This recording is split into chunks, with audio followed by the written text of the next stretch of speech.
Underwriting. It's a confusing word, but you're going to hear a lot about it again and again as you go through your home buying journey when you're dealing with your mortgage loan. Let's dig into what you need to know about mortgage underwriters, who they are, who they work for, and what it is they do. Hi, I'm Bethany, and I'm a realtor with Keller Palmetto. I help home buyers buy and invest in real estate in Columbia, South Carolina, and I'm here to tell you what you need to know about buying your own home. If you want to make your home buying journey a lot easier, keep listening. Who do underwriters work for? Well, they work for your mortgage lender. And it's hard to say if you're ever going to be working directly with the underwriter one-on-one. Typically, you're not going to. You will get requests from them for information, but it's highly unusual that the underwriter is going to connect with you directly. Typically, you're going to be hearing from the loan processor. And in the hierarchy of the mortgage world, you're going to be most familiar with your mortgage lender, or also called a loan originator. That is the person that you have the initial contact with, that you meet with, you fill out the online application with. They're the ones that are going to be emailing you your pre-approval letter, that are going to be communicating with you up front and getting you ready for the home buying process. Then once you go under contract to purchase a home, the next person that's going to reach out is going to be the loan processor, and they're going to be the one collecting the information, asking you lots of questions,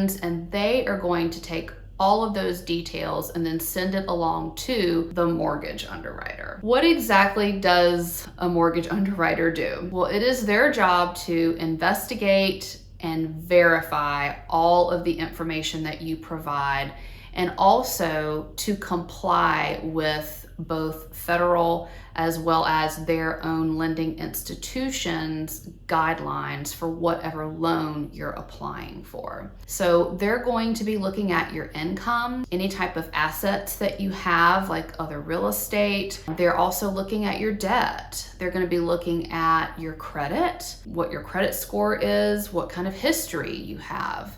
They're also going to be digging into your employment. They'll be checking out your income taxes, and it's also their responsibility to monitor the flow of money into and out of your bank account, so they know what money's coming in, what money's going out, where that money is coming from, and when you spend it, where exactly it's going. And they're also going to be looking at the appraisal for your home, making sure that the appraisal meets the value of the purchase price and that there aren't any substantial issues with the home that would cause them not to loan money on it. And typically that's going to be repair issues. And they're also responsible for reviewing the information that's sent to them by your title company or your closing attorney. If there are any active lawsuits, if there's any breaks in the chain of ownership of the home, if there's something that they can't verify, or some other type of challenge legally with the title, the ownership of the home, or possibly the survey of the property itself. And why does all of this matter? What is in it for the underwriter? Well, the short answer is their job. Underwriters, as I mentioned, they're tasked with making sure that your information is accurate. They're tasked with investigating, and they're also tasked with complying with what the requirements are. And if they miss something, or if they don't make good decisions in who they approve and don't approve for loans, their job is on the line. If an underwriter approves too many loans that eventually default or go into a short sale or forbearance, they could lose their job, and it could also make it very challenging for them to get hired with another mortgage lender. So not only are they doing this because they have to, that's their job, they're also doing this because if they don't do it properly, they may not have a job one day. So let's talk about some common issues that underwriters are going to be looking for and things that are going to be huge red flags for them. The first thing is going to be inaccurate information. Anything you provide to them, when they research it and start digging in and investigating things, if it's not accurate, that's going to be a huge red flag, and they're going to be asking you later on to provide them with,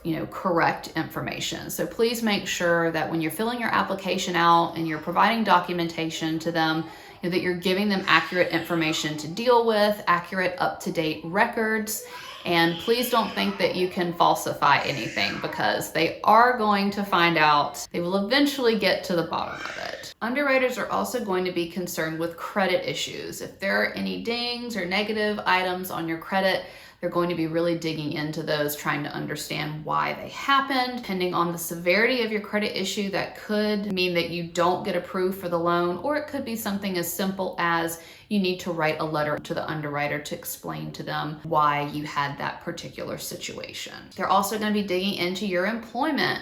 They want to know and verify that you are actively employed at the place that you said you were. They're going to verify your income, that have the employment terms that you've disclosed. If you say that you work somewhere full-time and then later they find out it's not quite full-time, maybe you're a few hours short of what's considered full-time, they're going to be looking into that, verifying, and then asking you for explanation. They're also going to be looking for things like bankruptcies and foreclosures in your credit history. And the biggest thing that they're going to be looking at, and we mentioned this earlier, is going to be the flow of money into and out of your account.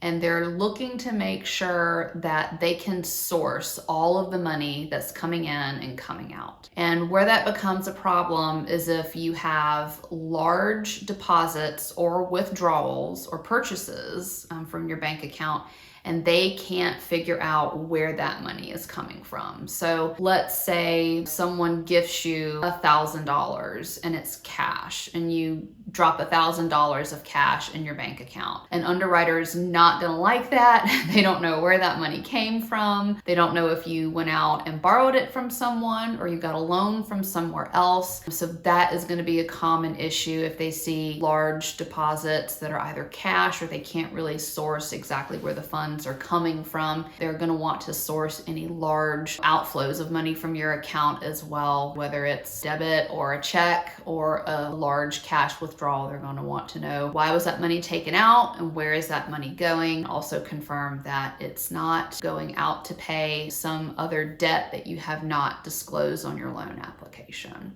Those are some of the common issues that underwriters are going to be looking for. They're big red flags for them. They're really going to dig deep into that to make sure that whatever they find and your explanation behind that is in compliance with the guidelines. Another thing that commonly comes up, and this is really frustrating for a lot of home buyers, is that underwriters have a tendency to ask for the same information multiple times. And it can be super frustrating. Or you can submit information and then they're going to ask for an explanation about the most ridiculous thing in the world. For example, when I bought a home several years ago, I remember the mortgage underwriter asking for me to write a letter of explanation about my income tax payment. And I thought that that was hilarious. Like, they have all of my information. They know that I'm self-employed. They know that I have to withhold my own income taxes. They know that I have to pay my own income taxes every quarter. They actually have my tax returns, so they know that the money I sent was to pay the taxes that I owed for that quarter. And they still asked me to write a letter of explanation. I don't know. I just thought that that was hilarious. I wanted to write something super snarky, but I didn't, because obviously I wanted to get approved for my loan. So I just played nice and gave them my legitimate, professional, and respectful response to their question. But for a lot of buyers, it can be super frustrating to have somebody so intimately digging through your finances, your bank accounts, your employment, your tax returns. It's frequently described as a financial colonoscopy, and nobody enjoys those. While the terminology can be a lot and the steps of an underwriter can be a lot, knowing who you're working with and what it is they do and why they're doing what they do, it takes a lot of stress and anxiety out of the home buying process, and it allows you to spend more time, thinking about the important decisions that you're going to have to make when you're buying a home. If you want to know more about buying your first home, make sure you click the screen and watch the next video.